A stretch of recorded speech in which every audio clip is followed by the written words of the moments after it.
Everyone. तो अगर ये डाउट है कि काजल दी मैं आयुष सर से पढ़ूं या एमआर सर से पढ़ूं, क्योंकि मैंने कुछ लेक्चर एमआर सर के अटेंड कर लिए हैं और अब मैं बहुत लोगों से मुझे सजेशन मिल रहा है कि काजल दी आयुष सर भी अच्छा पढ़ाते हैं फिजिक्स, तो क्या मुझे आयुष सर के लेक्चर पर जंप करना चाहिए, क्या एमआर सर अच्छे हैं या आयुष सर अच्छे हैं, और मुझे फ्यूचर में फर्दर किसके लेक्चर के साथ कंटिन्यू करना चाहिए। और कुछ ऐसे बच्चे भी हैं जो बिल्कुल न्यू स्टार्ट कर रहे हैं, तो उनको कौन से टीचर की वीडियो या कौन से टीचर को फॉलो करना चाहिए। आज अगर आपको इससे रिलेटेड डाउट है या आप अभी इस चीज़ में फंसे हुए हो तो हम आज ही डिस्कस कर रहे होंगे। तो चलो वीडियो में और डिस्कस करते हैं चीज़। आयुष सर अच्छे हैं कि एमआर सर? सबसे पहले तो मतलब किसी भी स्टूडेंट के लिए सबसे पहला डिस्क्लेमर या सबसे पहली इंपॉर्टेंट चीज़ ये जाननी ज़रूरी है कि टीचर्स होते हैं बेटा। मतलब ऐसा होता है कि किसी टीचर को पसंद है कि मैं खुद से क्वेश्चन बनाऊंगा और किसी को पसंद है कि एग्ज़ाम अगर इस पर्टिकुलर क्वेश्चन बेस्ड आता है तो जो क्वेश्चन होना चाहिए, जो एग्जाम ओरिएंटेड क्वेश्चन ही प्रैक्टिस होनी चाहिए। कुछ टीचर को ऐसा लगता है कि Kajal di let's have some funny moment in between the पढ़ाई ताकि बच्चा बोर नहीं हो, और कुछ बच्चों को ऐसे टीचर्स अच्छे लगते हैं जो कि मतलब सिर्फ काजल दी मुझे पढ़ाने पे फोकस करे। I want to be focused, I want to have a strict teacher जो मैं अगर भटकूँ तो मुझे डांट सके। तो टीचर चुनना बहुत पर्सनल चॉइस होता है। एमआर सर और आयुष सर के बीच में सबसे पहले कोई कंपैरिजन नहीं बचा, कोई कंपैरिजन नहीं है। They both are one of the best और finest teacher of the entire country जो कि फिजिक्स पढ़ाते हैं।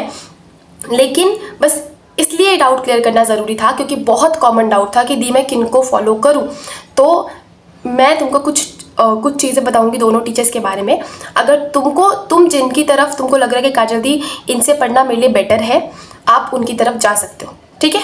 तो हम सबसे पहले इस वीडियो में यही डिस्कस करेंगे काजल दी मैं एमआर सर को देखूँ या आयुष सर को देखूँ, स्पेसिफिकली उन बच्चों के लिए जिनको लग रहा है कि काजल दी मैंने पहले एमआर सर के लेक्चर किए हैं, अब क्या करूँ, ठीक है।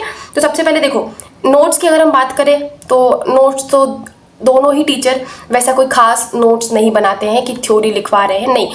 दोनों का जो टीचर का जो पर्सपेक्टिव होता है या जो दोनों टीचर का जो मेन वैल्यू होता है, पॉइंट होता है, वो ये सिर्फ ये कवर करना होता है कि कॉन्सेप्ट आ जाए, ठीक है, फॉर्मूला इन्हें पता हो और डाइव इनटू क्वेश्चन। ये दोनों टीचर का ही यही अल्टीमेटली पर्पस है और यही करते हैं। तो अगर आपको नोट्स बनाने हैं तो आप अभिषेक सर के लेक्चर्स फॉलो कर सकते हैं, लेकिन अगर आप खुद से हार्ड वर्क करके नोट्स बनाने में प्रेफर करते हैं और करना भी यही चाहिए वो आइडियली भी, तो आप एमआर सर और आयुष सर के नोट्स के बेसिस पर आप कंपैरिजन नहीं कर सकते। दोनों के नोट्स बहुत ही ज़्यादा शानदार है, मतलब नोट्स नहीं बोल सकते उसको, जो क्वेश्चन है, जो कॉन्सेप्ट है, जो फॉर्मूला है, वो दोनों के शानदार है।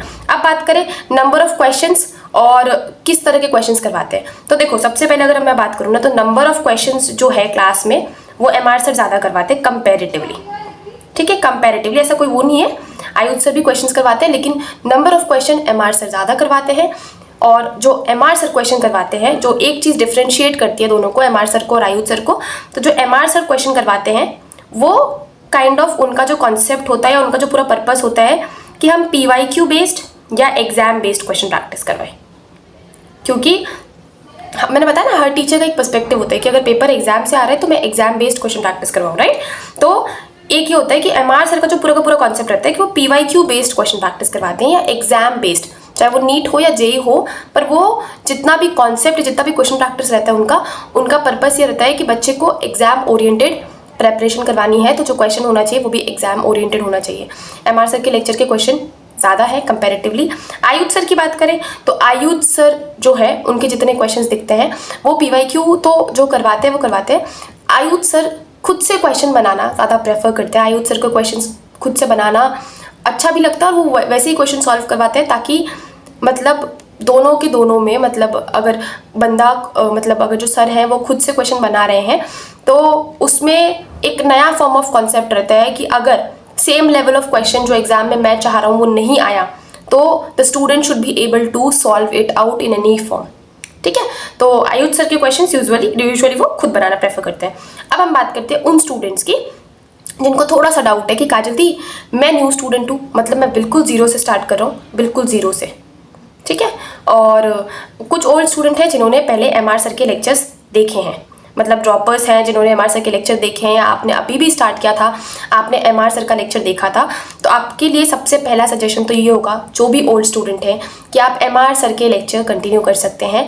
नो डाउट दोनों टीचर बहुत शानदार हैं, और ये कोई ऐसा रिव्यू नहीं है, लेकिन सच में वो बहुत अच्छे टीचर्स हैं। अगर आप ओल्ड स्टूडेंट हैं, आपने कभी भी MR सर के लेक्चर्स देखे हैं, तो आप MR सर के लेक्चर कंटिन्यू कीजिए। विश्वास करके रखो कि MR सर ने जितना पढ़ाया है that is more than sufficient, ठीक है।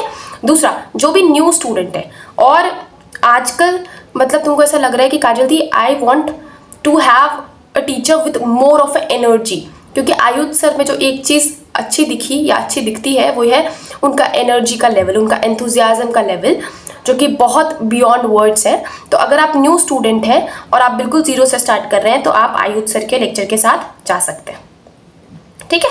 और MR सर के लेक्चर के साथ भी जा सकते हैं, लेकिन प्रेफरेबली बहुत सारे बच्चे जिनको डाउट है आप आयुध सर के साथ जा सकते हैं। और जितने भी ओल्ड स्टूडेंट हैं जिन्होंने कभी भी MR सर का लेक्चर फॉलो किया है, go with MR sir.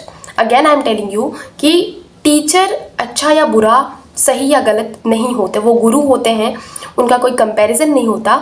Teacher सिर्फ वो होते हैं कि मतलब अब मुझे अगर मेरे कोई फेवरेट टीचर है, उसका सिर्फ पर्सपेक्टिव या रीज़न ये है कि उनका और मेरा जो कोऑर्डिनेशन है, जो बॉन्ड है, वो कंपैरेटिवली बहुत ज़्यादा, क्या बोल सकते हैं, म्यूचुअल है। और अगर मैं ऐसी लड़की हूँ जिसको चिल पसंद है, तो जो सामने वाला टीचर मुझे पढ़ा रहा है वो भी बिल्कुल चिल होकर पढ़ा रहा है। तो ये बहुत ज़रूरी होता है टीचर स्टूडेंट को एक दूसरे से बांधने में। और कुछ बच्चे होते हैं जो कि सीरियस होते हैं पढ़ाई को लेकर कि काजल दी इन माई पढ़ाई time I am very serious, तो मेरे को जो टीचर चाहिए वो सीरियस चाहिए। कुछ ऐसे होते हैं कि काजल दी कुछ जोक करते करते हमें पढ़ा दे, और कुछ ऐसे होते हैं कि दी हमारे लाइफ सिनेरियोज की एग्जाम्पल्स लेकर हमको पढ़ा दे।